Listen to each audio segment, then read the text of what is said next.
Selamat datang di channel Cahaya Islami. Assalamualaikum warahmatullahi wabarakatuh. Saudara-saudaraku yang dirahmati Allah Subhanahu wa Ta'ala, di zaman sekarang, kita hampir nggak bisa lepas dari gadget. Bangun tidur, yang pertama dicari bukan kopi, tapi HP, betul kan? Scrolling Instagram, buka TikTok, atau sekadar lihat status teman di WhatsApp. Nah, pertanyaannya, apakah media sosial ini hanya buang waktu, atau bisa jadi ladang pahala untuk kita? Ilustrasi, kisah nyata. Coba bayangkan, ada dua orang yang sama-sama rajin buka sosmed. Yang satu, tiap hari isi status dengan gibah, hinaan, bahkan share berita hoaks. Yang satu lagi, tiap kali update, ia bagikan doa, ilmu agama, motivasi, atau sekadar senyum virtual lewat kata-kata yang menenangkan. Padahal, aktivitasnya sama, buka sosmed, tapi pahalanya jauh berbeda. Dalil Al-Quran dan Hadits. Allah Subhanahu wa Ta'ala berfirman dalam surat Al-Hujurat, ayat 11-12.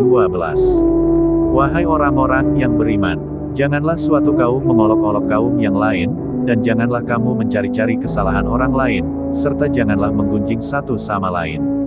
Ini ayat jelas banget, di dunia nyata dosa, di dunia digital pun sama dosanya.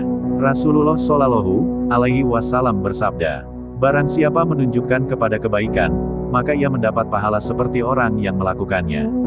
HR, Muslim, artinya apa? Kalau kita share konten kebaikan di sosmed, lalu ada orang yang berubah atau termotivasi, kita dapat pahala seperti dia. Pelajaran dan makna. Berarti, sosmed itu bisa jadi ladang pahala, tapi juga bisa jadi ladang dosa. Semua tergantung kita. Kalau sosmed hanya untuk pamer, menghina orang, atau menyebar keburukan, hati-hati, dosa mengalir tanpa henti. Tapi kalau sosmed jadi sarana dakwah, berbagi inspirasi, atau sekadar menyebar kebaikan, pahala pun mengalir terus, bahkan setelah kita wafat. Tips hijrah digital. 1. Niatkan ibadah. Setiap posting, tanyakan, ini buat Allah atau buat nafsu. 2. Saring sebelum saring. Jangan gampang sebar berita tanpa cek kebenaran. 3. Isi dengan manfaat. Bisa dakwah, ilmu, doa, atau bahkan humor yang sehat. 4. Kontrol waktu. Jangan sampai sosmed bikin kita lalai dari sholat. Jadi, hijrah digital itu mungkin banget. Media sosial bisa jadi timbangan pahala kita kalau kita gunakan dengan benar. Mari sama-sama ubah jejak digital kita jadi jejak pahala. Karena bisa jadi, satu postingan kita yang sederhana, menjadi jalan hidayah bagi orang lain. Semoga Allah Subhanahu wa Ta'ala menjadikan jempol kita bukan hanya untuk scroll, tapi juga untuk mengetik kebaikan. Amin.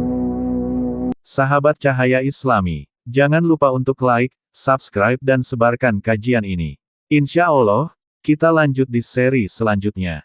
Wassalamualaikum warahmatullahi wabarakatuh.